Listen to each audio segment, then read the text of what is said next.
Hi, everybody. Welcome back to this episode of the Pair of Kings podcast on our 13th season. This week, we are joined by the wonderful musician, Sophia Stel, to talk about her international tour, her new EP, and some of her creative inspiration, as well as, obviously, fashion and whatnot. We hope you enjoy and enjoy our theme song.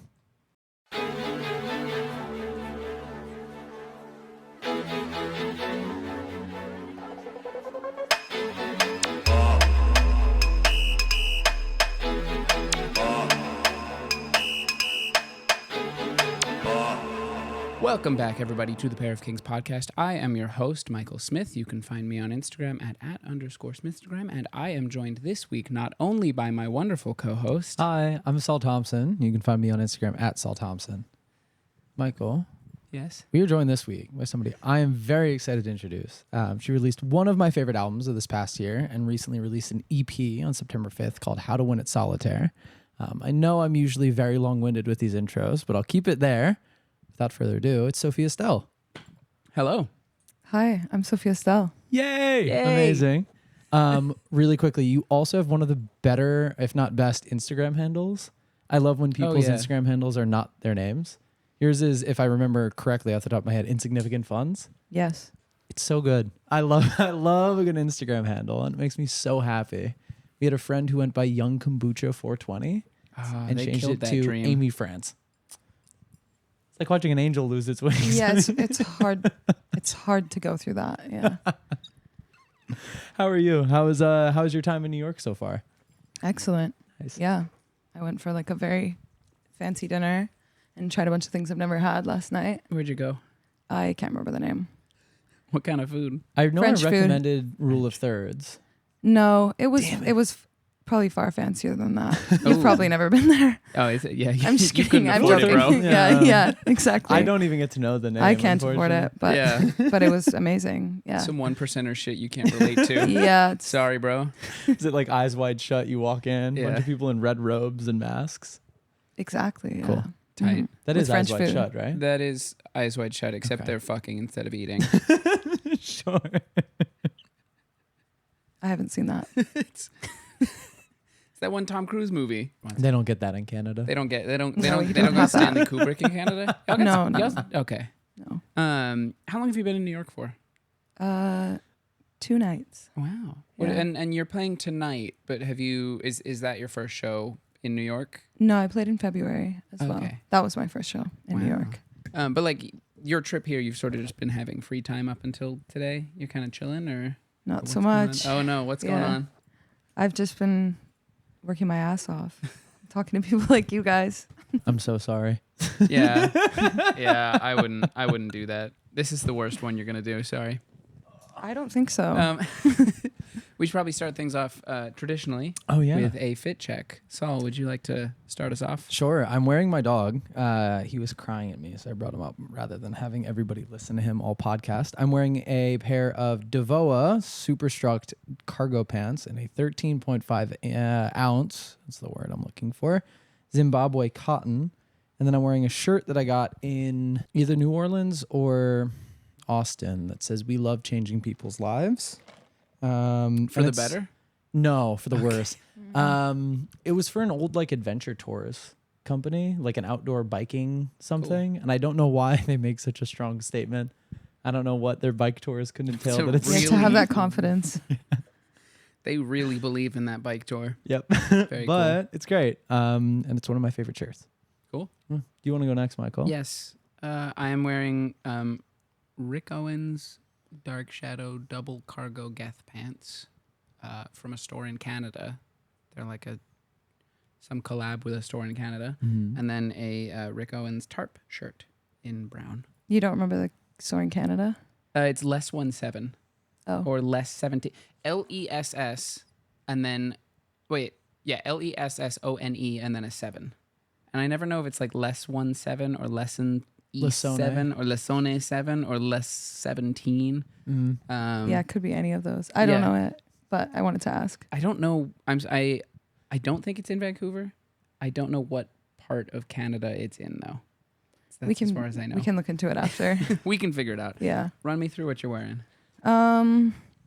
Adidas track pants, thrifted. They're very special cut. Very hard to find. I think they're one of one, probably. Nice. Yeah. Yeah, some Do you shit know I the can't fabric relate to. company? It's definitely Yeah. something that you can't afford. Yeah. And then I'm wearing this gray long sleeve that you can't really see. It's just for layering purposes. Absolutely. From my ex-girlfriend, and this that I bought yesterday at a store here. That's from, I guess it's, I'm assuming this is a It's university. an Ivy League university. Mhm. Yeah. Mm. And Cornell. It's strange because Cornell's colors are usually red and white. And you're wearing a blue. So do you think it's fake? No, probably Oh, not. It's probably it's a just dupe. old. It's just Oh. some one of one shit you can't relate to. Exactly. Yeah. Again. I don't want to skate by that. You're wearing your ex-girlfriend's shirt. Yeah, of course. Do you steal and then keep? Or was this like a freely given, happily received sort of thing? It looked better on me. Okay, yeah, sure. No, Yeah. yeah, We both agreed. sure. Okay. Yeah. Well, it was a mutual decision, not like an executive call. Yeah. It was totally mutual. Yeah. I've been fairly petty in the past. I gave a shirt from the row to an ex and then made a point after we split up. I don't even know if ex is the right term, to go and get it back, like very diligently. It's a cool shirt. There's no way she's keeping it, even though it's a baby tee and doesn't fit me. Am I just insanely neurotic that I don't ever end up in this situation? Because like, Yes. if someone borrows something from me, I'm like, hey, wait, don't. Michael, I've known you for so long. Insanely neurotic.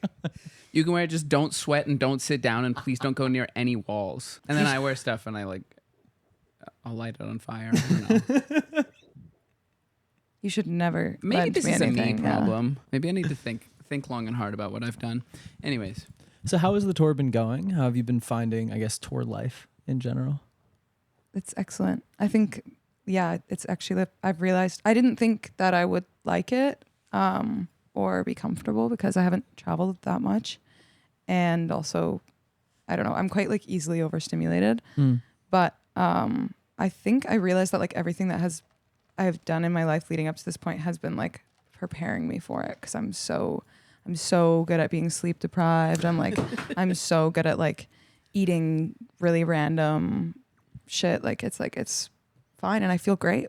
And I've always been like, oh, it's very strange. Like I kind of feel fine most of the time other than like, anyways, yeah. Most of the time I feel pretty good is what I'm trying to say. Like I don't like, my body just feels good. Like I'm very healthy, but like unhealthy at the same time. Sure. Yeah.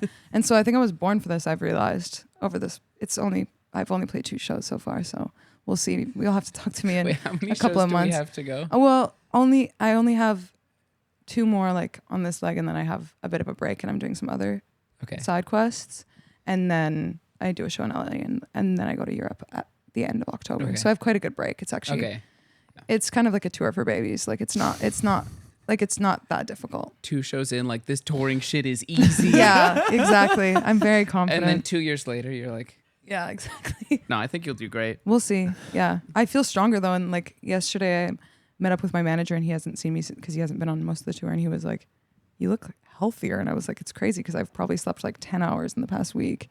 And yeah, so I think it's right for me. We gave the Canadian some chopped cheese. And suddenly I feel incredible. Yeah, I feel healthy. How's the Red 40 feeling? I don't know what that means. Oh my God.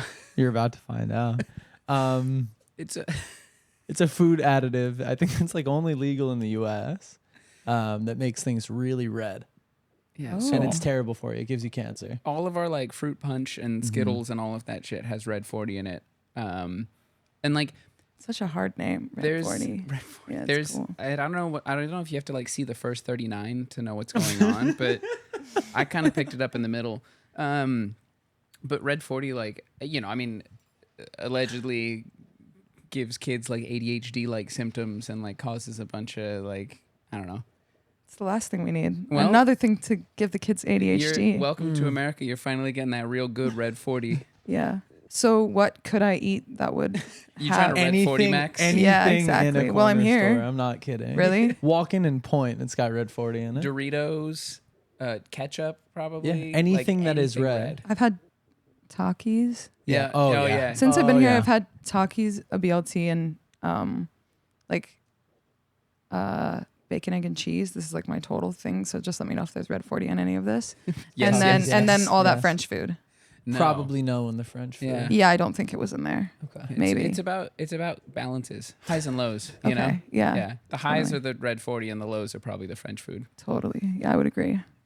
I love hating on the French. It's Yeah. my favorite. You guys What are do you think mad. about even worse French Canadians? Oh. I don't really know them that well. Oh, stellar. You might Yeah, want to because keep I'm in it that way. Vancouver. Yeah. Yeah. Big shout out to the only good French Canadian, Nico, who Yeah, recently no, he's redesigned our wonderful. I logo. love him. Should I know him or no? Okay. Just a friend of the pod who is Mhm. French Canadian, and every time we make fun of French Canadians, I feel like we need to. He's the Had. nicest kid in the world. Yeah. He doesn't count. That's really nice that you do that. Yeah. Thank you. So where did you go thrifting to find this in New York? Gatekeep it. Somewhere very close to where I met you for coffee. I don't know the name. I can't remember the name, so I'm not gatekeeping it. It burned down. I don't know. Yeah, It that was totally curated. I think it's been Stella I Davis. think it's open. Dallas. What? No, I don't think so. That's a nice Mm. name, so I don't think it was there. It's a cool store. Oh, I know where it was. It was called the L Train. Oh, okay. Oh, yeah. yeah. Sure. So that's what I'm saying. Everybody already knows. Nice. Yeah, that's a classic. Do you usually make time to go thrifting or shopping in the new cities that you visit? Yeah. Well, I really like to shop, but I don't like basically all of the clothes that I usually always shop at. There's like this chain of thrift stores in Vancouver and in Canada in general that are great called Value Village. It's like not curated thrift. Do you have that here anywhere in the States? No, but I know this name. I've been Yeah, to a it's Value Village, they're yeah. really good. Yeah, they're very big. Nothing's like curated. It's kind of a mix of like there will be vintage, but it's like I don't really like to shop vintage for the most part. It's just like not my era, I guess. But I always make time to shop if I can. Yeah, but mostly I just like I don't have anything to wear in my as I was leaving on this trip, my dryer just like stopped working, which was a nightmare. And so it was like basically everything that I was going to bring, it was just like soaking wet. And so I obviously couldn't bring it with me. Yeah. And so I've been like kind of having a hard time with my outfits on this trip, which it's all right because I do mostly wear the same thing every day. But like I have been every day trying to shop to find something and I'm really not finding much. So How far ahead do you think? Do you ever plan out what you would wear for a show in a certain city, or is it very just spur of the moment? it's definitely spur of the moment because you never know how you're going to like feel that day. And like sometimes I'm like confident that I should like wear a tank top or something like that, like crazy like that. And other times I'm like, no, but I usually wear like a hoodie and some form of like athleisure these days. Yeah. Sometimes I go through different phases and then I kind of wear like the same outfit for like a month. And then, but this summer, honestly, I've been wearing the same outfit for like 3 months because I've been so busy and I don't know what to do. And it's starting to be the kind of thing where I'm like doing all of these things. And then I'm like, it's like self-styled or whatever. And I'm like, well, it's going to be, they're all going to look exactly the same because I'm wearing the same outfit. It's not going to matter like what it's for. So, but I think it's very good to wear something that you're comfortable in. So Yeah. I try to focus on that. Yeah. Yeah. I do really care about clothes though, and I love shopping. But if I had a lot of money, things would be very different. But yeah. Yeah. For now, stick to what I know. Stick to what you know. Mm-hmm. I want to talk a little bit more about your music as you take a synchronized sip of coffee. I guess I first wanted to touch on some of your inspirations. One of the things I was struggling with leading up to the interview is figuring out how exactly to describe your music, not necessarily sonically, but in terms of a genre. Because I feel like, especially on your last album, very successfully, you jump around a couple of different genres. So I was wondering how you would describe your music and then sort of where you go for inspiration, people you listen to, and sources of musical or artistic inspiration that you look towards in general.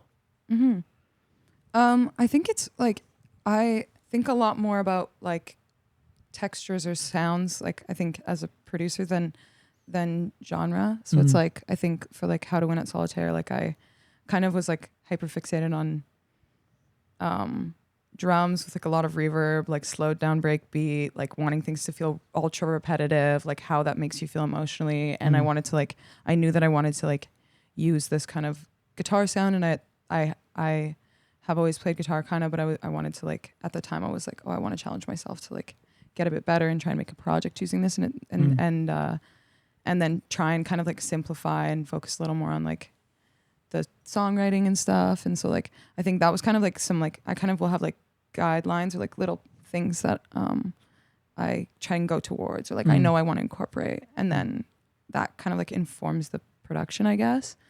But yeah, I definitely will like jump around because I think I don't know, it's also like maybe it's too much power, like self-producing, because it's like I can just switch up and like do anything and nobody's like trying to keep me anywhere in particular. But and yeah, I've heard you don't really ever produce alongside anyone. It's always like fully you in control of everything.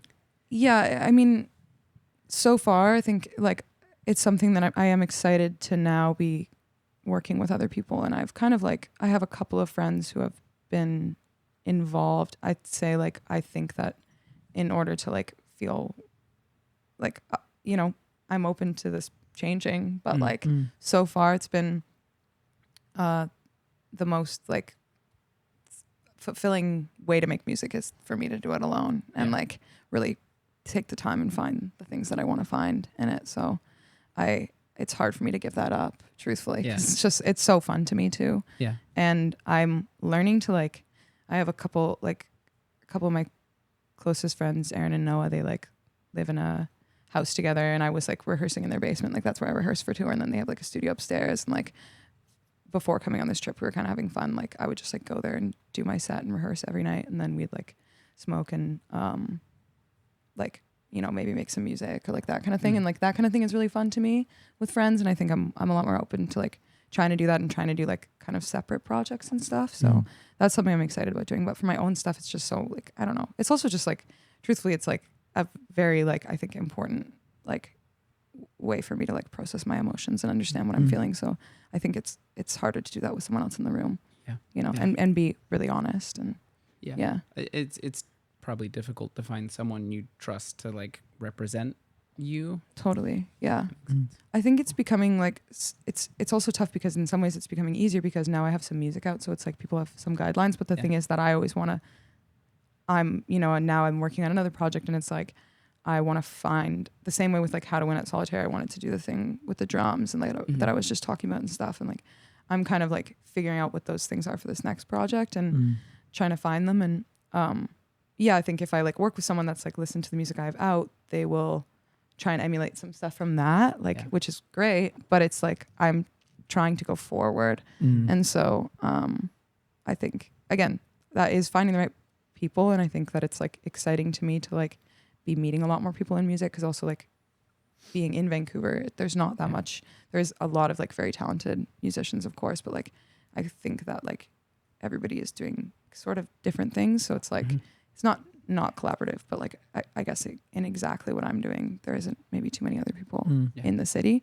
but like so many people that I respect and love. But it's you know, I have to kind of get out and about to meet a lot of people that I want to work with, I guess.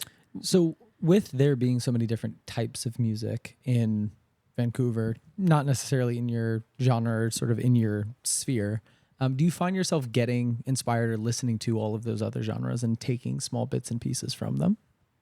Yeah, I mean, I think that like I've always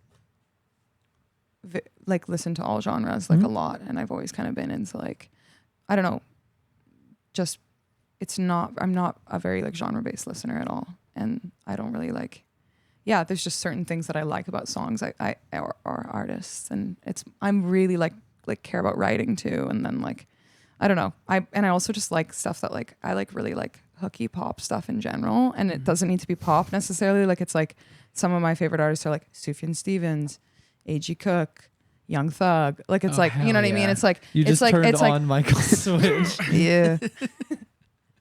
But it's like, you know, to me, they all have like a similar X factor or something, I think. And it's just, that's about personal taste, I guess. But it's like, so I think, I don't know. Yes, to answer your question. Logical next question. Do you have a favorite Young Thug project? That's really hard. But Beautiful Thugger Girls. Yeah. Wonderful. Yeah. I remember the Bright Eyes flip on that album changed my life. Yeah. I remember the first time I heard Daddy's Birthday being like, this couldn't be a Young Thug song, and then listening to it for the rest of the night. Yeah. Just driving around with my friends in the car and just being like, this is the greatest song I've ever heard. Brings me to tears. Fully, yeah. The first time I heard the Elton John Young Thug song. Rocket Yeah. Man? I Or cried. No, I yeah. cried on an airplane home. Just profound. Absolutely. Yeah. oh, Oh my god. It's I'm a big beautiful fan stuff. of Die Slow. Michael and I love this song, the one where he goes on a 2-minute explanation about how his sister had a stroke, his mom got hit by a car, Yeah. and that's how he knew he wasn't gay. Yeah. Again, like poetry constantly. How do you do that? Yeah. God, there's nobody like him. He does a live performance of that where he does the whole the like backyard performance yeah. where he does the whole I have story. not seen that. He's playing with a live guitar too. It's Yeah. super cool. I think he did it with NPR, but it's not a Tiny Classic. Desk thing. He's just like in a backyard, and it's him, a dude on drums, a guitar, and then somebody like on a laptop or a keyboard. And he does Awesome. like what, 3 or 4 songs? Yeah. Yeah. Beautiful. Send that to me. Yeah. I could probably find it myself. If so, like you often you wouldn't have someone produce for you, but do you ever want to produce for other people? Yeah, I'd love to. Yeah. Yeah. Do you have yeah. a what kind of music do you want to produce for other people? I guess, or is it anything? I think that I would like to produce for rappers, but like, I don't really know like exactly. I'm not sure. I think I would just hope that someone would be like, oh, can you make me a beat? Because I would like want them to be interested in what I'm doing, Right, if that makes sense. sure. Because I have kind of, there's limits to what I can do at this point. Like, can't really make like any type beat. Like it's like there's really only one. Looking for a Sophia Stel type beat. Yeah, exactly. When somebody says that to me, then I will be ready and excited to do it. Yeah.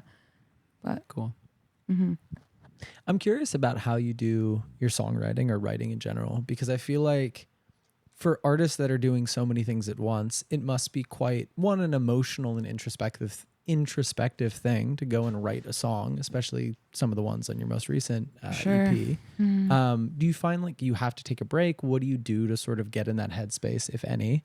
And how do you, I guess, separate that out from anything else? Or if you don't, why don't you?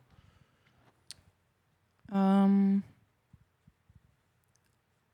you repeat the question? Yeah, sorry, I do this too much. No, it's how really do you good. songwrite? Yeah. And essentially, do you have to separate it out from everything else you're doing, whether it be producing, mixing, whatever? Oh yeah, no. It's now I understand. That was Yep. Thank you. Yeah. It's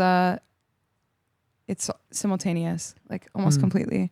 But I think that like I often know what I want to write about, like a little bit, like kind of. I have like a notes app, and there's like a lot of just like different things that I think are like. Sometimes it'll be like something interesting that someone says, or that like I hear somewhere, and I'm like, oh, I haven't thought of it that way, and like a lot of it happens when I'm like I just like walk around quite a lot in my city, and I will like think about things, or like maybe have a realization about life or about myself or about how I feel about something, and like I think that then I'll just write that down, and that's kind of like sort of a prompt, but also just like a reminder. And like sometimes when if I don't know what to write about, to be honest, like most of the time I think when I make a good song, like first of all, I'm quite lucky, as in I'm usually quite inspired. Like I don't feel like I don't really go through. Yeah, I'm mostly inspired. Like I don't know. I always have something I want to make, you know? And I feel like maybe part of that is like not having had a lot of time yet in my life. Like I've always been like working a lot and stuff too. So it's like now I'm starting to have more time to do it, but it's like I still haven't run out of it. But like I'm curious to see if maybe I'll start like having more like writer's block and stuff. But it's like, yeah, it's quite simultaneous, I think, because it like matters that like the lyrics like, and also just like the like words that you using go really well with the music. Like that matters so much, like how things sing as well. Otherwise it's like, if you like write all the lyrics in advance and then try and like make a beat to them, it can be hard, I guess. But so I find it easier to like kind of, and I think it is, to me, it feels more like a process of like uncovering or like finding different layers and elements. So it's like, I'll often just like make some chords or like make the drums. I always just like start with one element and then like, you know, maybe add like one other thing and then start trying to write the song. And if like nothing is like working with that, then I'm like, okay, on to something else. Cause I think it's good to like keep it quite simple as I'm writing the song. But yeah. As someone with such a no musical talent at all, I think the thing that's the thing I'm always really confused about is that it's like the lyrics and the music I feel like if you make music, you then have to like put lyrics to it. Mm-hmm. And if you make lyrics, you have to put, but I never know how like both come together so easily. And you've explained it and it still doesn't really register in my head how that's like possible. Yeah, that's fair. It's weird. But I, am devoid of musical talent. So have you ever that's like why. tried to make a song? Oh my God. You got to step like way back. Have I tried to play a note? Oh, I've no interest. No, You don't care at all. not a lack of care. I think I guess it hasn't passed into my like neurotic hobby seeking yet. But more so like, I don't know. I mean, it just doesn't register to my brain as something I can do. Yeah, I feel that way about lots of things. I get it. Yeah, completely. Like I was in high school once, and I wanted to like be in a metal band or something. Yeah, for sure. And I was like, that's the coolest thing you could do. I wish I could like, I like Googled like how to scream. Sick. Or like I borrowed a guitar from a roommate once, and I was like, yeah, I'm gonna learn chords. Yeah.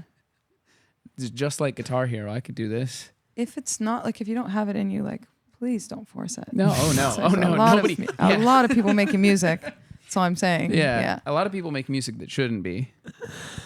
Who are some of those people? Yeah. Name Name names. them distinctly. You're not gonna get me. Who's the worst musician in Vancouver? Imagine. I don't know. Which of your very close friends is the coolest, and which of them is the least cool?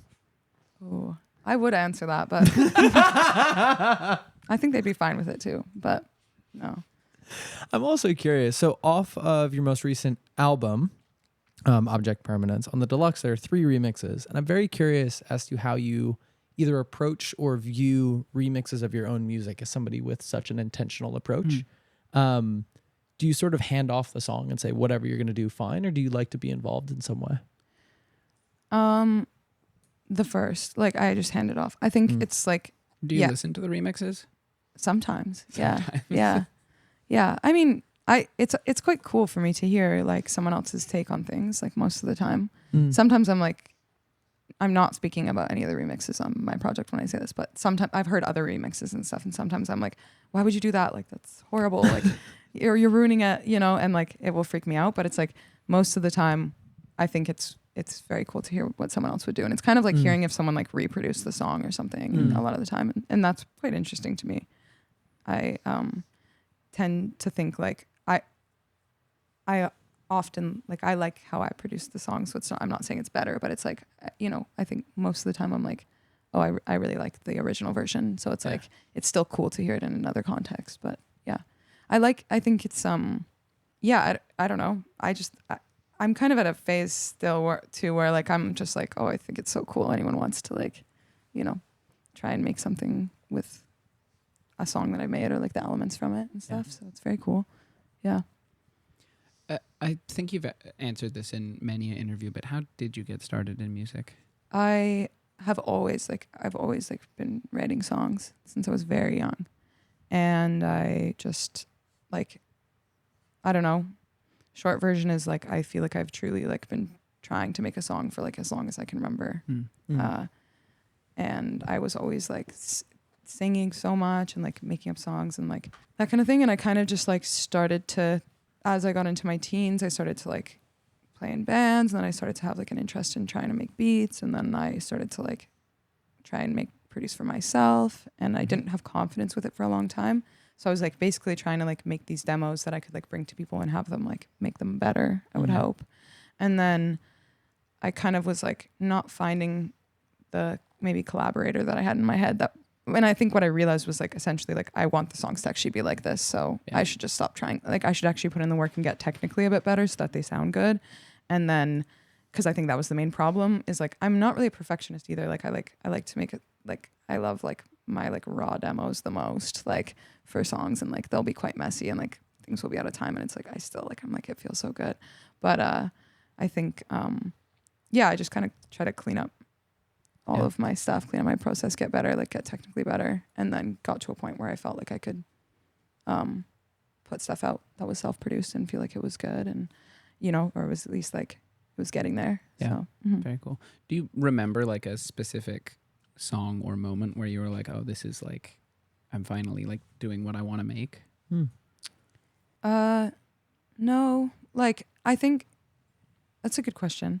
But it's like hard for me to, I think almost like every time that I make a song that like is good, I'm like, oh, this is the best song I've ever made. And I think that's like very universal for people who make music. Like it's like you feel, it's because it's such a like, it feels so good to like make something that you think sounds good. So I think that most means you're things, doing it right. Yeah.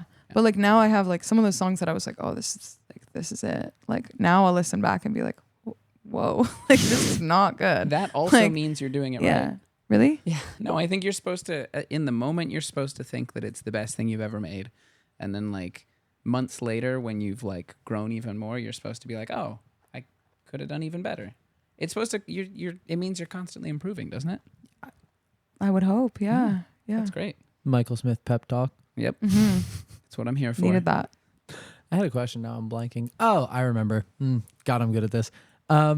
So I think music, similar to fashion, probably more so, especially if you're making your own music, is I think a pretty clear reflection of self. And I'm kind of curious as to how you view either clothing and the way that you dress, like wearing the same thing, sort of keeping that consistent, versus the music that you make. Do you find that they are related at all? Like, you mentioned that you like your sort of more unperfect demos, things like that. Mm-hmm. In the clothes that you wear, do you figure or do you find that you are leaning more towards things that are just comfortable and maybe not perfect, but that you, I don't know, enjoy wearing every day? Maybe, yeah. I do, like I am very particular about clothing as well, and I think like for that reason of like I think it actually is so like I think also like I don't know how to say this exactly, but like with art and music, it's like everything is so connected to me, like in my life. Like it feels like it all kind of informs, like my focus is music, but it's like the things that I wear and even the process of shopping and finding them, it's like it is kind of similar to like what I was saying with like making a song kind of feels a bit more like uncovering something to me as well, and or like finding things that I don't know can fit together and stuff. And I think that's like I love like thrifting and like I was saying like value villages, because it's like you kind of just go and you have this whole like nothing is really like it's sort of organized enough, at least you can go like women's long sleeves, like we need that. Like it would be too much if it was all, if I had to look through everything in the store, but it's like there'll be like all these different brands, all of these different types, and like from I don't know, things that are like truly vintage and then things that are like were made Sheen and they were made yesterday, and it's like you can like go through and like find it. And I think that's like such a fun process for me. Like it's very hard for me to go to a store that a store that has like like if I were to go like for example, I really want to buy like a black long sleeve today. So like in this situation, it's like I know that like I could go to a store with all black long sleeves, but like most of the time if I go to a store that has like a bunch of the same pant, like and all the size options and those kinds of things, like it's like I don't know, it's just uninspiring to me. I love to like go and like have to look through all of them and be like, oh, I've never like thought of that. And then I often like shop like as if I'm making an outfit. So I'm like, okay, these pants, and then I'll like go to the shirts and be like, oh, like what shirt would go, and then I'll find something that I don't like premeditate it, I guess. I don't know if I answered your question at all, to be honest. Sense. Yeah.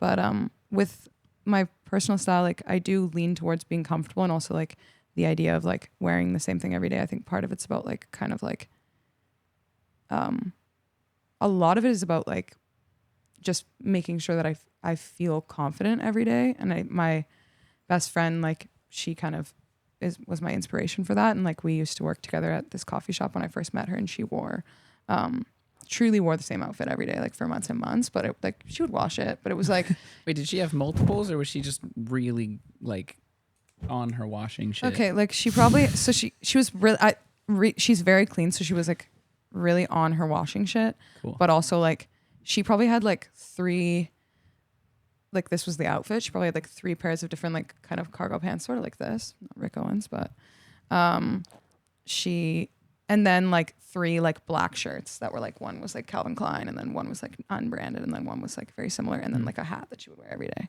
And she told me that like the reason for that was like so that she would, because she knew she felt good and like felt like confident in that outfit, and she was like, I always want to like show up for my life feeling good and confident. And like at the time I feel like I was like really trying to like figure out what my style was and like how to be cool and look cool. And I don't know, I found that was like so grounding. And then now I don't like ever pressure, like I like to switch things up more than that, and she does now too actually. But it's kind of nice to like, I'll just tell myself like if I feel confident in one outfit, I'll just like repeat it as much as I need to, like, you know, until I find something else that makes me feel equally as good, and then I can switch it up. I do think uniform dressing is the coolest way to be.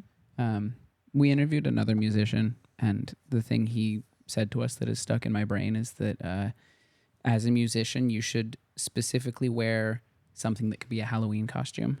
I was just going to say that the crazy thing is everybody at the coffee shop that we worked at dressed up as my friend Mayumi for Halloween. Yeah. And you know what's crazy That's is, awesome. you know what's crazy is she came to work and she was like complimenting everyone. She was like, no, fully.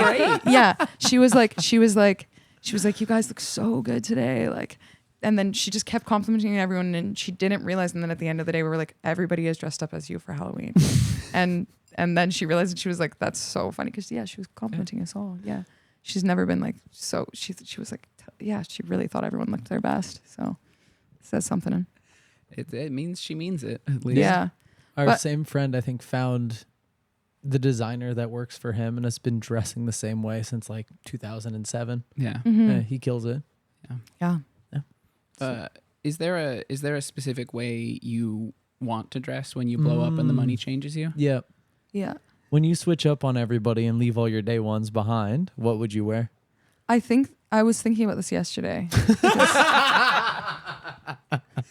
You thinking about leaving everyone I'm behind? so serious. Yeah. Yeah.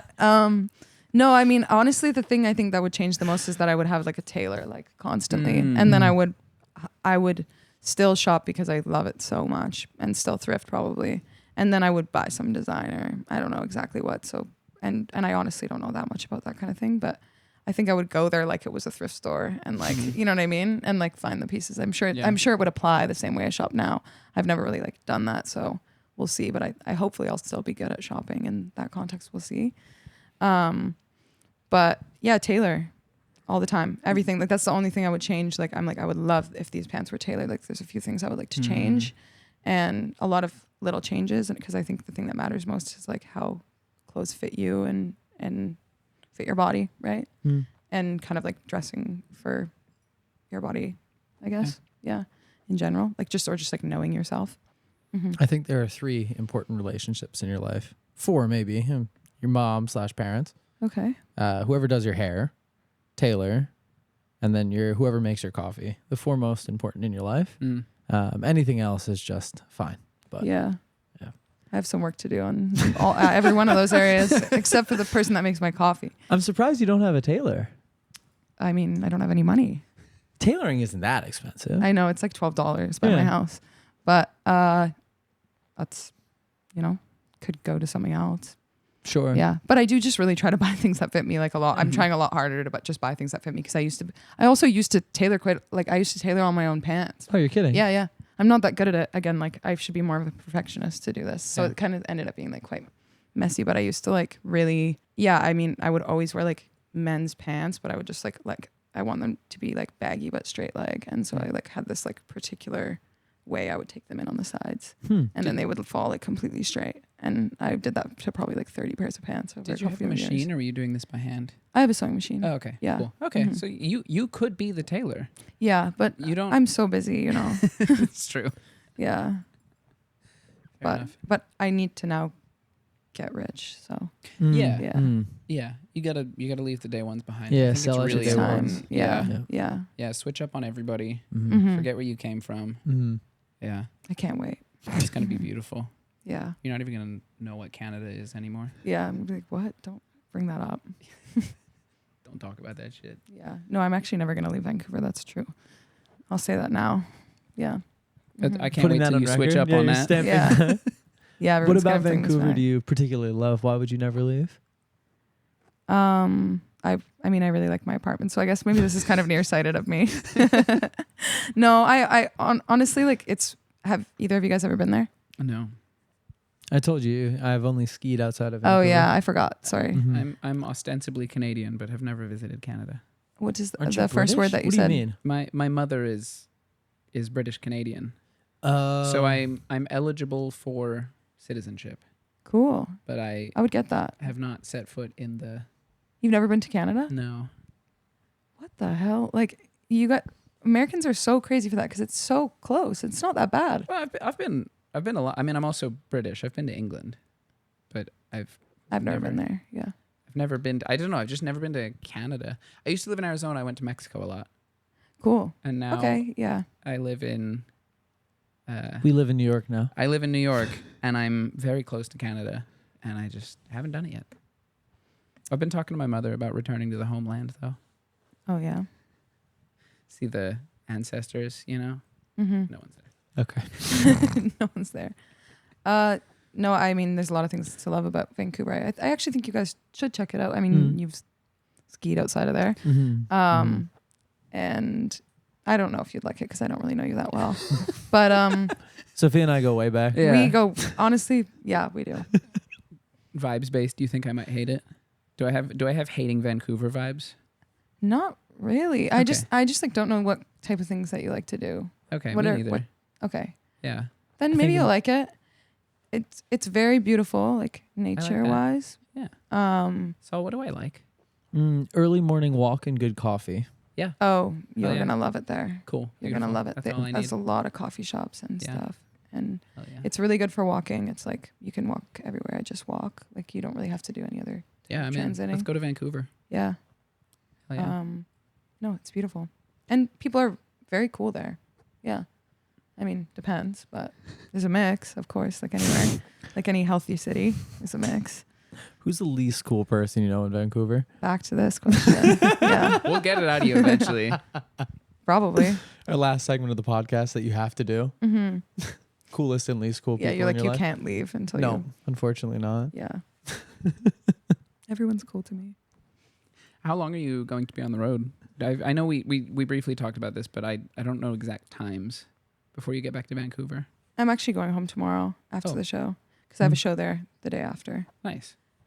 And I honestly don't really know. I think I'm going away again pretty quickly after that, like in a few days after that. But I'm just, I unfortunately can't really plan more than like 3 days ahead right now. Crazy. So yeah, it's cool. It's terrifying, but it's very hard to plan outfits. Like you were saying, it's like, how do I prepare for anything? Yeah. So that's why I'm like, it's good, I guess, that I wear the same thing Mm-hmm. and keep things simple and I'm very easygoing.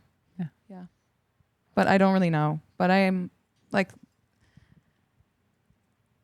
never mind. That's private. So true. Very fair. I am curious about. She's about to tell us who the worst person in Oh wait, Vancouver yeah. I No, was hold on. We'll stop there. literally- Yeah. Yeah. Do you need some space for this? Do you want some time to think about the least cool person in Vancouver really quickly? I don't want to think about them. Oh, okay, sure. But you have a name. I do not. I don't have a name. I don't. I'm curious about how you found the person that you're touring with. It's ILYKimchi, but I don't know if it's I love you or if I should just say ILY. ILYKimchi. How I would say I love you, kimchi. Yeah, okay, that's what I Mhm. thought. Wait, how do they say it? I think like that. Like Okay. she says it like that. Yeah. Okay. So how did you two meet? How did you decide to tour with them? And I guess how has it been going? How has it been touring with somebody else as an opener, right? Yeah. Mm. It's been awesome. I met I did a session with her in LA and it was dope. Like it was like probably the most fun I had there. And we just like, I don't know, she's like a really good producer and we both just like took an Adderall and smoked a joint and then like both had our laptops open and she works in FL and I work in Logic and then we were like just sending each other stuff and it like happened so naturally and it was so fun and then we made a song that I really like and then I basically like decided to do the tour like right when I was heading home from LA and then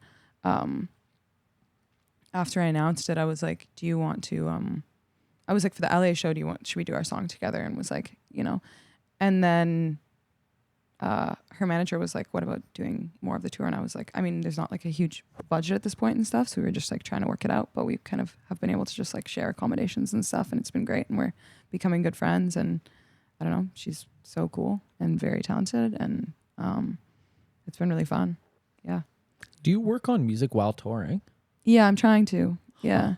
I do. I mean, I like to like try and work on music as much as I can every day. Like even if that's just like I'll like open my laptop and like listen to something and maybe add like one element. It's I don't know. It makes me feel good. It was like or like very grounded. So and I think that's a really nice thing that like as I'm saying I'm not that used to like traveling in general and like being in new settings that are kind of overstimulating and stuff. And like I think I realized this because I was in LA for like a month this summer and I realized like I was like, oh, I'm just so glad that like what I do is make music because I was like, it makes me like feel so like okay, like wherever I am, if I can just do it. And so I think I've been like trying to be quite intentional. And I bring like my mic and interface and like the few little things I need and it can go packed down pretty small. And so I can just like set up a little studio in any hotel room and Really cool. try and work on stuff.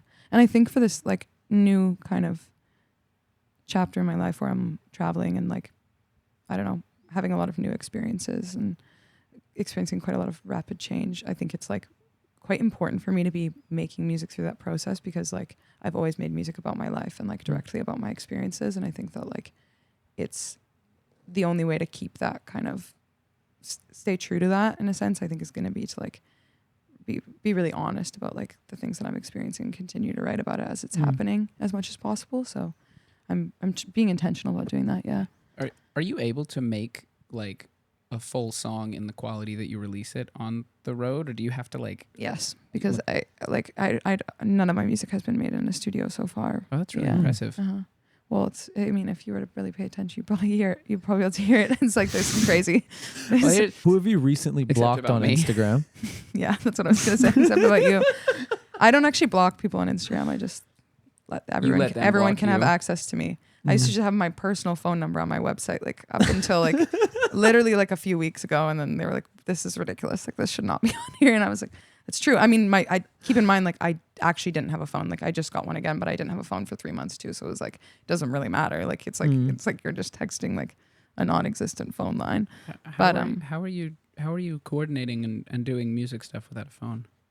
Well, I just got one. Yeah, I just got one. I mean, it hasn't really mattered. And I had a flip phone for like 3 years before that. So it was like, which is essentially useless as well. It was like, but like how I was living my life was like, I would like text my friend and be like, I will be at your house in 25 minutes. Like, please, like at your apartment, like, please come downstairs and look for me. And then like, I will just show up and say, yeah, you got to be on time. Yeah. And then it's fine. I can't actually remember how I used to coordinate hanging out with my friends when I didn't have a phone. They slam on their door. Yeah. I would bike over to my friend's house, walk around the back, and then bang on their back door until their mom opened Can Michael come out and play? Literally, yeah. I loved Can X come out and play. Simpler times, yeah.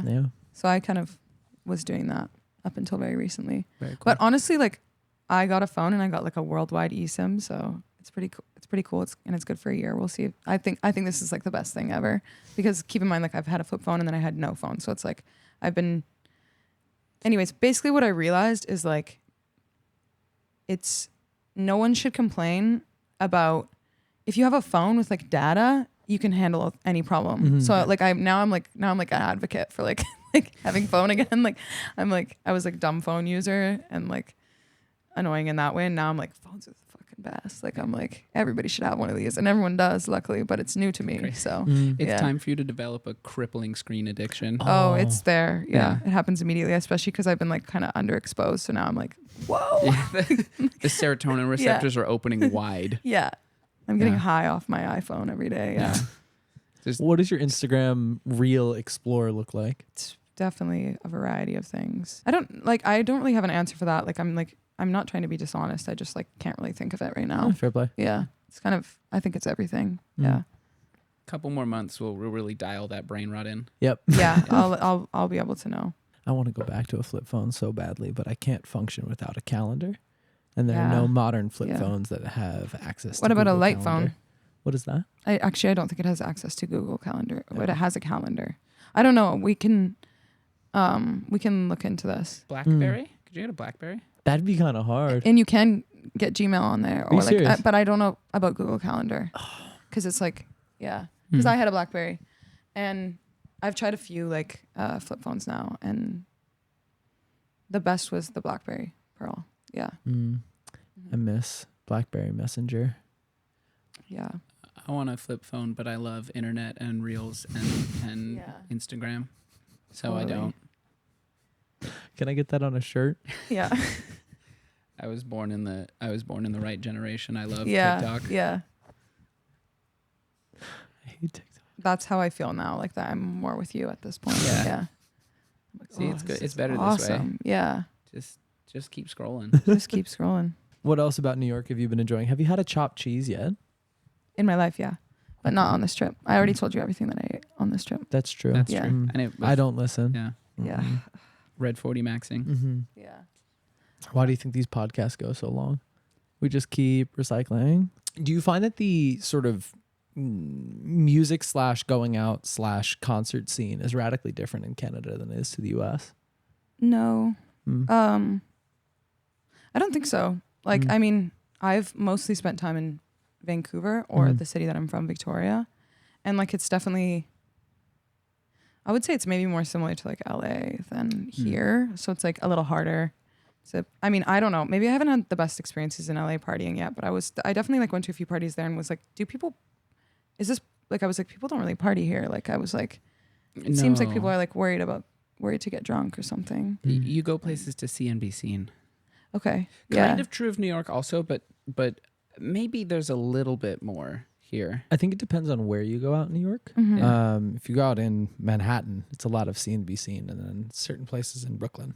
But there are places that you can go and nobody will give you more than a glance, which is great. Yeah. Yeah, that's cool. You're playing at elsewhere? Yeah, Okay. exactly. I get elsewhere, and nowadays I can't. Every club name in New York. Yeah, that's very fair. Home Sweet Home.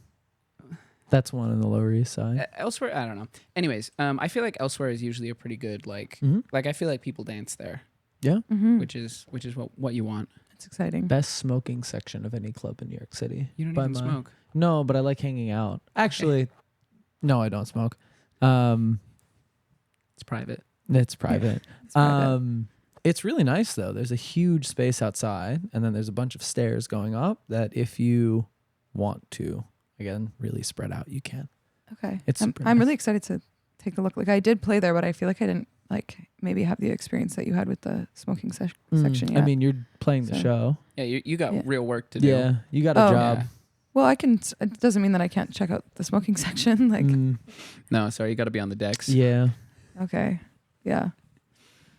Um, Well, You're I not don't- allowed to have fun at your own shows. I'm so sorry. I would never try to. It's not fun. shit's work. I Yeah. actually have a real question as we finish fucking around. I think a lot of your songs, and I'll go back to your last album, and even on this one, are pretty, one, emotional, and two, I'd say like heartfelt is probably a good word. When you find people connecting with your music and either talking to you about it or just, in casual conversation with a fan, talking about it, what is that feeling like, I guess, to find somebody that really connects with your music in that way? I mean, it feels amazing. Like it's always like somewhat surprising to me because things like I almost write like it's so personal that I really wish it wasn't. Like sometimes I'm like I wish I could write songs that were like a little bit less about how I feel, or about me, or like it's like, oh, this is like it feels like saying too much sometimes, but. So I think it feels really cool when people relate to it. And I think like people like relate to, like they always kind of have they apply their own experiences to it or what they think it's about. And like sometimes people will even like, cause I think it's kind of hard to understand what I'm saying sometimes. When I'm singing, I've heard this feedback, which I guess maybe is partially intentional also cause that it is so, so honest about like my feelings. Yeah, like it's sometimes people even like comment like the lyrics, but it'll be the wrong lyrics. Like they'll just say like, oh, this line, and it'll be the wrong like, and I'm like, oh, I wish I said that kind of. But it's like it's cool. No, it's cool because I'm like, that's what you heard because that's what you like needed to, and that's what the song means to you, and that kind of thing. But like truthfully, like I don't think anything could mean more to me than like having somebody like obviously like listen to something that's like about something very personal in my life, and then kind of I also just think like I like things that like bring people together in general, and I think it's like very cool if my music can like we can share an emotional experience and also be reminded of like I think if someone like kind of feels like, for lack of a better way to say it, like seen by like through like hearing one of my songs and they're like, oh, I feel this exact way, and like I've heard that before and I felt like I was the only one or that kind of thing, then it's like obviously that's really cool. Yeah, I don't know. I think one of the cool things, I was chatting with a friend who's in the music industry, and they showed me, I forget if it's Sumo or Suno, but it's an AI agent that just makes songs. And it's really scary because you prompt it and it puts out like a pretty good song. Yeah. Almost to like a terrifying extent. Like a drum fill is really good. And I'm like, how did you do this? I kind of hate that. Yeah, but it puts these like shitty lyrics over every song that like say nothing. It's like the most chat GPT. Sure, here's a song about whatever, right? I think it is really cool that in a lot of your music, they are very deeply personal experiences because it doesn't feel like it could be manufactured by ChatGPT or whatever the hell the AI agent that they're using is called. Do you think that that's something that people will tend to or sort of look for in this new, I guess, landscape of music?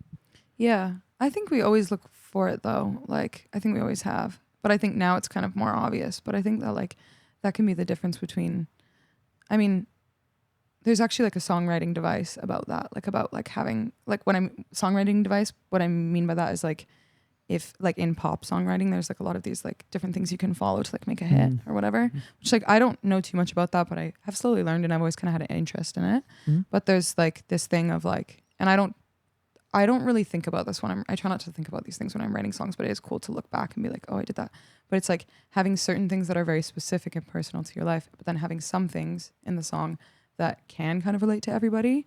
And that's like actually like a pretty well-known like pop songwriting device. But I think the reason for that being like, I think is that like you want to, I don't know. I everybody's different. I can't assume what everybody wants, but it's like, I like to attach to an artist and their personal experiences as well when I'm like really like a song. And then it's also like, I think like the imagery is better when it's more specific, you know? Yeah. And I think there is a lot of music out there where you can just tell like, oh, you want to be this person or you want to be having these experiences and you're writing about something like, so like rockstar lifestyle or something like that. But it's like, you're not actually necessarily like living it, like, which is like, sounds maybe stupid to say, but like, I guess what I mean by that is like, I think, and that is the music that I just don't like. Like when I can just tell him like, this is not about you at all or your life. It's like, that's the number one thing actually that gets me is writing, like more so than any kind of like production or instrumentation or something like that. That annoys me more than anything. That's how I feel about Taylor Swift, where every song is simultaneously about everything and nothing. It's just like generic, oh, I'm very sad because I've broken up. And Jack Antonoff wrote this and it all sounds the same.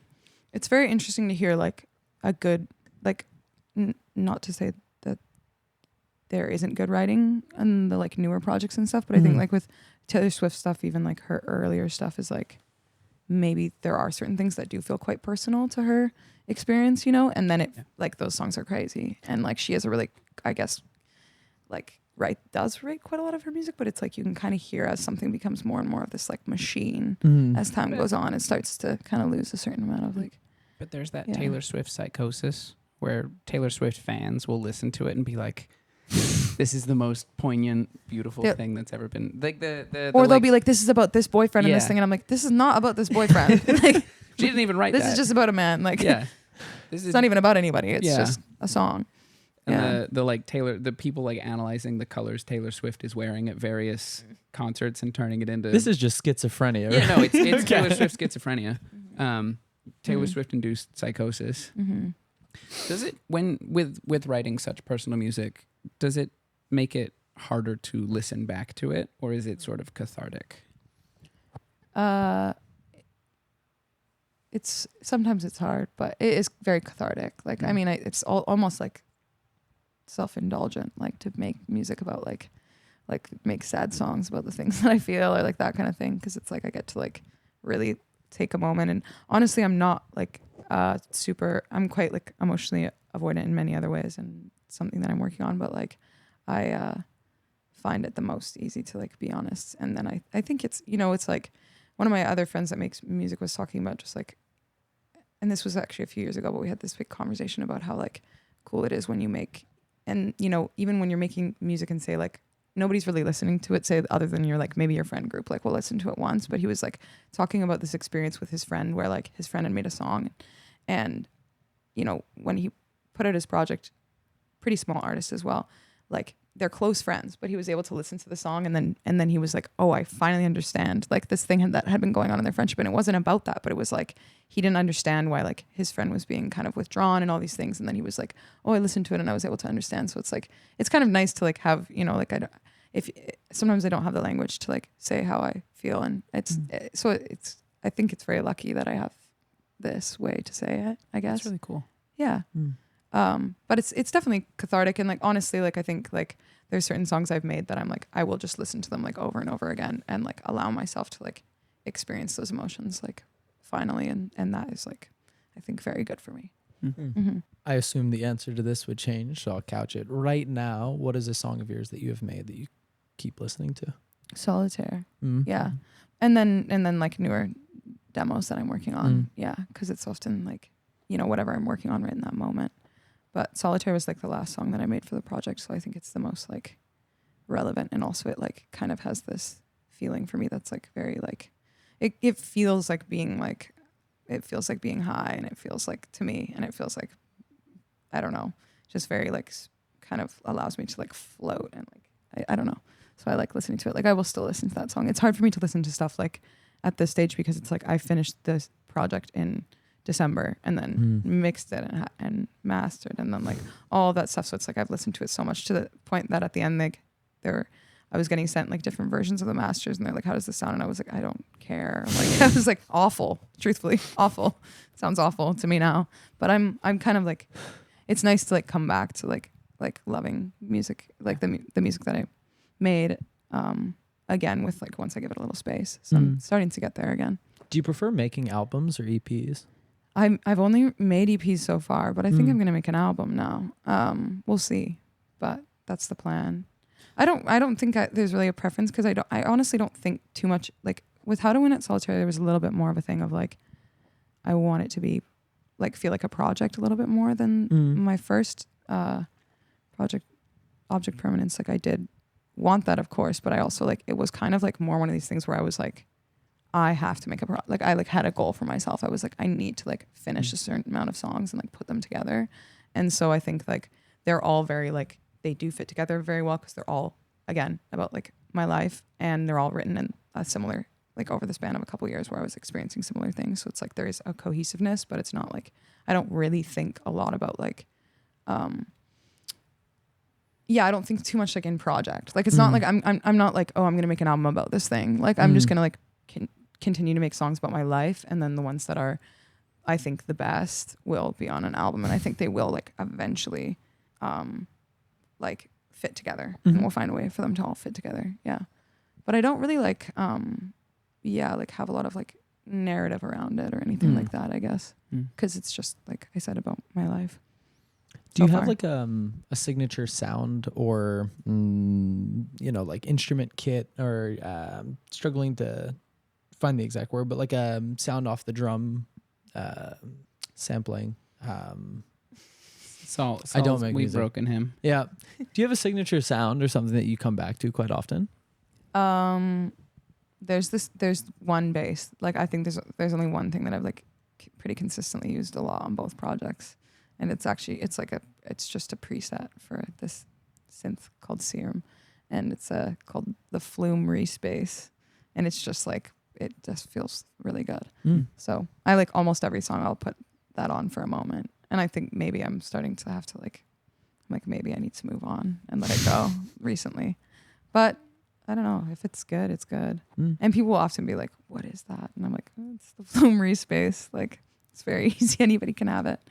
It's very easy. Thank you for not gatekeeping. Yeah. Yeah. It's expensive. You couldn't afford it. Yeah, it's different. Yeah. The preset burned down. Now Yeah. we can tell you the ingredients, but the sauce won't taste the same. Give him the recipe. Yannick, you'll have to cut me thinking. Where is? Yannick is our video editor. Mhm. He's in Germany. He's in Germany. Oh. I was like, where is he? Is he here? Well, he's sort of, he's not with us, but we'll be with him Mm-hmm. Mm-hmm. I love that. in the future. He visited us in New York, and we went and got drinks at this nice club in Midtown. And I was coming from work, so I was in a suit. I was like, just go into my closet and grab a suit. And he showed up wearing one of my suits, and he looked better in my suit than I did. And I was like, fuck, I don't want to wear this thing anymore. Fuck you, Yannick. Yeah, that would be a hard thing. I would hate if someone wore my like signature outfit like way better than me. Yeah. Many could though. Many could. I No. can think of a lot of people who could. You've never jersey swapped with anybody? What does that mean? Like, They do it at the end of basketball games. So you like Okay. trade shirts as a measure of respect. oh, You never like I go love up on that. stage with "I love you, Kimchi" and switch shirts or something. Yeah, no jersey swap. maybe tonight. I love that. You left yeah. it all Game out there. recognized game. Yeah, exactly. Both take our tops off and swap. It's gonna be awesome. You get charged a ton of money for jersey swapping, right? Well, Oh. there were two NBA players that did it. Their names are Anthony Black and Grady Dick. They knew exactly what they were doing. They're both like 20 years old. So they're standing there, and Grady Dick is on the left wearing Anthony Black's jersey. It's just his last name. And then Grady Dick is on the right. I'm sorry. Anthony Black is on the right wearing Grady Dick's jersey. So the jerseys read Black Dick, and they're both smiling like idiots, and they got fined like $50,000 for it, I believe. I Yeah. read somewhere that someone who was jersey swapping every game got charged every time he did it. This is not part of this podcast. Sure. Do you remember your question? I don't. Sorry, I got really into thinking about jersey swapping for a minute. I do really like the idea of it. Mhm. Yeah. Yeah, you left it all out there on the elsewhere stage. Yeah. Yeah. It's a great idea. Oh, I do remember my question. Okay. I love tour merch. Did you make merch for this tour? There's one T-shirt. Yeah. Are they going to be at the show? Yes. Yes. Yeah. Amazing. Yeah. Who designed it? How did you design it yourself? I know you Yes. do a lot of stuff yourself. Yeah. I designed it myself a while ago as Mhm. like a website logo. Mm. It's very simple. White tees. It says www.sophiastel.net. Yeah. That's hard. It's got kind of cool, like, it was like, I just like was in Photoshop baked and like kept just like layering things until it started like, I think it's kind of like a little bit plaid, like the color's kind of weird. It's like a bunch of different colors the writing is. Yeah. Very Cool. We'll see what they look like because these are freshly printed. Oh, you haven't seen it Yeah. yet? I had some made in Vancouver that I've had like for the rest of the tour, which were very limited sizes. I basically like have only had like a weird fitting medium and like 5XLs like this whole tour, but they're mostly sold now. And then yeah, now we're gonna have a whole range of sizes, so we'll see how it is. I'm excited to see. Yeah. And I printed out a poster of my world tour, all the dates, and it's a picture of me. Oh. So yeah, hopefully those will probably tons of people are gonna buy those. I think Michael has cut the sleeves off of every single merch shirt he's ever gotten. It's cool. Yeah. Yeah. Mm-hmm. Just don't believe in them. Yeah. Do you not like t-shirts? Really? I think that sleeves should be long or not at all. I've like long Yeah, sleeve. yeah, I feel so- so similar. Yeah. I like really don't like t-shirts. There just shouldn't be that little W- triangle shape. Yeah, like for what? To give me a bad tan? Like Yeah. Yeah. Not even a cap sleeve. There's a space in this world for a cap sleeve. Okay. I have yeah. some shirts that I haven't cut the sleeves off of, but it's rare. My favorite thing to do is to buy band merch or buy my friends like brand t-shirts and just cut pretty much all of the side off because I think that's how shirts should be. Mm. I don't agree at all. That's okay. That's Can crazy. I have that shirt, by the way? Yeah, sure. You want it now? Yeah. You want a jersey swap on PoK? No. See how he gets scared? Yeah, I thought you were gonna leave for a second. Fuck it, I'm out. Just yeah. I can't do a jersey swap right now. No. Do you have a pair of scissors? I'll trade if I can borrow a pair of scissors. I'm not letting you cut the Okay. shirt up. I'm sorry. I like See it how so he much. gets scared? Yeah. He knows you'll do it. Yeah. It's one of my favorite shirts. I don't want him to cut it, What if but I it don't was- want to get. What if it could be one of your favorite tank tops? But I don't wear tank tops. So you like t-shirts and you Yes. don't wear tank tops. I exclusively, I think, own t-shirts, and I own one tank top, which is a vintage Lakers jersey. Cool. Wow. Yeah. Do you always wear tank tops that are like more cut off like that, or do you ever wear like a thinner Oh, Like a spaghetti strap. I like a little spaghetti strap. Cool. Yeah. Yeah. I'll show off some shoulder. That's nice. Yeah. The 2-finger thing. Do they do that at your school? Yeah. No. You get dress coded if the strap is smaller than 2 fingers. No, wait, what? Seriously, you had dress codes at your school? Yeah. I used to get in trouble all the time because I wore a bandana a lot. Yeah, that's no good. Wait, so wait, how would that Wait, work? how did you not have a dress code at your school? You were from like I went to public school. I didn't So give a did I. fuck. Seriously? yeah. I don't know. I don't think I ever saw anybody get dress coded. No, they didn't have a dress code. My fault. I'm trying to think of a single time anybody got told off. That's crazy. Yeah. You had a dress code, Sophia? Yeah. Really? But What the fuck? I'm very modest, so I Mm. wasn't getting dress coded a lot. Very Puritan. Yeah, exactly. Mhm. I got in Yeah. trouble almost every day. Yeah. That's cool though. I was a badass teenager. Yeah. Yeah, real just rebel. Really happy listening to Dance Gavin dance. Yes, Where did you grow up? Arizona. Cool. Yeah, they had nothing else to do. They were just dress coding. Who knows? Yeah. Okay, one last section of the podcast. Oh my God, Michael, I remembered. We have a Discord, which is a big group chat for everybody that listens to the podcast. And we ask all of our guests on the podcast if they would give us a word, a phrase, something to message us on Instagram if they'd like to join. Sophia, would you give us a keyword or phrase that people should message us at Pair of Kings Pod at Instagram or on Instagram if they would like to join the Discord? Wait. It's Sorry, I always don't so really know. long-winded. Yeah, I was gonna say. We need a word or phrase people should message us if they want to join a big group chat. Okay, Solitaire. Easy. Solitaire. There you Easy. go. Message us Solitaire at Pair of Kings Pod, and you can join the Discord. So that's like the password. Yeah, Mhm, exactly. just to prove that they've listened to an episode, basically. Yeah. We normally hide it in the middle somewhere. No but- fake fans. Yeah. Yeah, no fake fans. Yeah. You can't just Mhm. join the Discord. You have to you have to know. Totally. You have to earn it by what, 1 hour and 20 minutes of listening. Yeah, Mhm. you got to put up with us for an hour. And 20. Well done, Yeah. by the way. Thank you. We also have a big playlist for this season of the podcast. I think it's literally just called Pair of Kings Season 13. Sorry, it's not super imaginative. But we ask all of our guests, as well as adding songs ourselves, for a song that they have been listening to add to the playlist. Would you give us a song that you have been enjoying to add to the playlist? Damn, I Wish I Was Your Lover by Sophie B. Hawkins. Nice. Not really a deep cut, but it's a good song. Michael? With Them by Young Thug. Hard. I'm going with Stuntin' Like My Daddy by Birdman and Lil Wayne, Hell yeah. which is what I listen to every day in the shower. That's cool. Yeah. Yeah. That's how I start off my shower sets, much to the chagrin of my roommate. It's amazing. Mm-hmm. Yeah. Beautiful. Before we get out of here, Sophia, take the floor, plug whatever you need to plug, send shout outs, tell us the least cool person in Vancouver. You said that you would do it. The floor is yours for a minute or two, but Oh, I don't really have that much to plug, I don't think. Mm. But everybody, please come to my tour and listen to How to Win at Solitaire. Perfect. where are you going to be touring in Europe? I'm going to, for sure, Paris, Barcelona, London, Berlin, Switzerland. Cool. I don't know. It's all in my Instagram bio, you know? I could have just looked and remembered, but I figured it'd be more fun to put you No, on the no, spot. it was good for me to do that, but I got really scared that I forgot something. Did you also mention Copenhagen yesterday? I hope. My Yeah. bad. There's Copenhagen. Mhm. yeah. Mhm. Wow. Mhm. Yeah, no, there's a lot of things that I hope for. Mm. And to go to Copenhagen is one of them. What else are you hoping for? I mean, I feel like I said this, but to leave everybody behind and get a lot of money. Switch up on your day ones. Yeah, switch up on my Yeah. day ones. Yeah, exactly. And get a lot of money. Yeah. So hopefully sooner rather than later. Yeah. Thank you so much to everybody for listening to this episode of the Pair of Kings podcast. You can find us on Instagram, Twitter, and TikTok at Pair of Kings Pod. I'm your host, Saul Thompson. You can find me on Instagram at Saul Thompson. I'm joined this week not only by my wonderful co-host, I'm Michael Smith. There's probably an Instagram somewhere.